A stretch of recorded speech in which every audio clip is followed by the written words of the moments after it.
Okay, video 2 in module 5, leading change and transformation, and this one is cunningly entitled Dealing with Resistance, or why won't they do what I want them to? That you could relate that to our current scenario with me publishing to the world and you guys not quite responding as I was sort of hoping you might. Anyway, there's a little bit of psychology in this one and a couple of things I wanted to show you. You tell me what you think at the end. So I'm going to encourage you, just as I have before, to share any thoughts.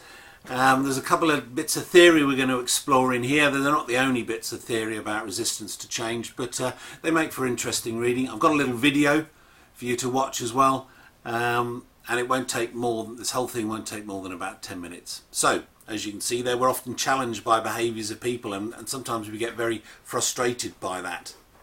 Certain aspects of certain people's behaviour challenge us as leaders. You might want to share some of those online. Hopefully some of the things we're going to explore in this short video and with the materials attached will unpick a little bit of that. So I wonder if you've seen this before. This is called the Kubler-Ross curve. And actually Elizabeth Kubler-Ross was a physician working in a health service, and she was looking at the way people went through receiving either a personal, a very close death to them, or the news that they indeed were going to die themselves. And she proposed that people went through a series of stages, and they're summarised on here. This model's a little bit more complex because it's got a bit more on there, but I think a bit more that makes sense to some of us. So as you can see, I'll just walk you through it. The first thing that many people do, it's shock. For many, the first reaction to change is panic. And that's that fight or flight. We've talked a little bit about that before. After shock, some people go into the denial, and that's, I suppose, an element of the fight response. It's a natural reaction to look for evidence that isn't true. You're telling me something that I don't believe.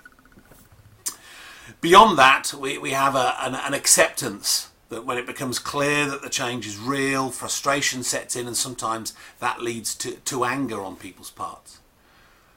Ultimately, there's an identification of depression when people have low levels of energy, low mood, because they're not comfortable with it. But gradually over time, an experimental phase comes in. People begin to engage, begin to explore. They then begin to accept, and they make a decision, and they begin to engage with the new process. And then from engagement onwards, it's onwards and upwards. Now, I've actually used this quite a few times with different leaders in different contexts, and one or two of them have shared with me that actually whilst they're feeling quite low at the moment, looking at something like this gives them a map way, a route way out of where they are, and they can see that there is a process. It's been researched, and that people naturally go through these series of stages. Across the top, you can see that. And this is again linked to a little bit more of psychology in that you need to explore, and this links back to our last models that we shared in the change models. Sometimes it's necessary to explore the endings. You have to end things formally, and then you explore how things begin to change and the different options available, and then of course it's new beginnings. Down the bottom are some suggestions about the ways to support people in this process. And in the first stages, absolute clarity. Think about your plans, absolutely clear, this is what we're doing. Then moving into empathy, understanding that what you are saying to people may well produce some negative reactions, but understanding that you're asking people to do things differently and people will react. Then to explore the motivation, and often the motivation is wrapped up in the plan that you're doing as well. We're doing this because, and if you think back to John Kotter model, there was that shared sense of urgency. Then there's the capability, which is when you begin to equip people with the skills in order to be able to do what it is that they're doing. And that leads on to greater knowledge, which ultimately leads to a successful successful change, not information. So, quite a simple plan there, a simple process, and it actually ties into a lot of what we've been talking about in this module. So what I'd like you to do is think about a change that you've experienced. It doesn't have to be an education one, but I wonder if you can just, in your own mind, track the behaviours of others around you using that Kubler-Ross change curve. Maybe you can see it where you are at the moment. And you might want to think, how do I help people shift through these different emotions? There were some suggestions on that model. You might well want to build into your plans a recognition of how I make it absolutely clear, how I support people in that change process. And again, as I've suggested, you may want to share some of these thoughts online. Okay. Next now, a little video. I wonder if you've seen this before.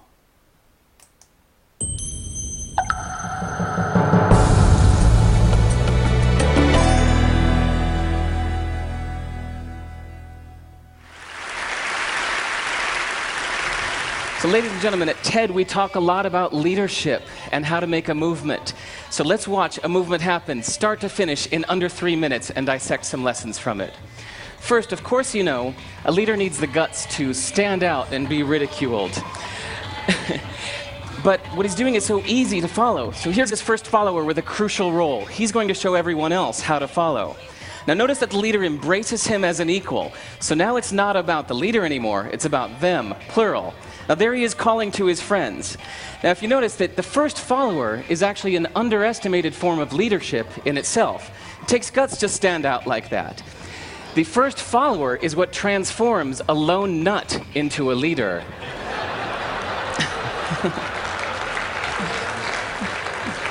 And here comes a second follower. Now it's not a lone nut, it's not two nuts, 3 is a crowd, and a crowd is news. So a movement must be public. It's important to show not just the leader, but the followers, because you find that new followers emulate the followers, not the leader. Now here come 2 more people, and immediately after, 3 more people. Now we've got momentum. This is the tipping point. Now we've got a movement. So notice that as more people join in, it's less risky. So those that were sitting on the fence before now have no reason not to. They won't stand out, they won't be ridiculed, but they will be part of the in crowd if they hurry. So over the next minute, you'll see all of the those that prefer to stick with the crowd, because eventually they would be ridiculed for not joining in. And that's how you make a movement. But let's recap some lessons from this. So first, if you are the type, like the shirtless dancing guy, that is standing alone, remember the importance of nurturing your first few followers as equals. So it's clearly about the movement, not you. Okay, but we might have missed the real lesson here. The biggest lesson, if you noticed, did you catch it? Is that leadership is over-glorified. That yes, it was the shirtless guy was first, and he'll get all the credit, but it was really the first follower that transformed the lone nut into a leader. So as we're told that we should all be leaders, that would be really ineffective. If you really care about starting a movement, have the courage to follow and show others how to follow. And when you find a lone nut doing something great, have the guts to be the first one to stand up and join in. And what a perfect place to do that at TED. Thanks.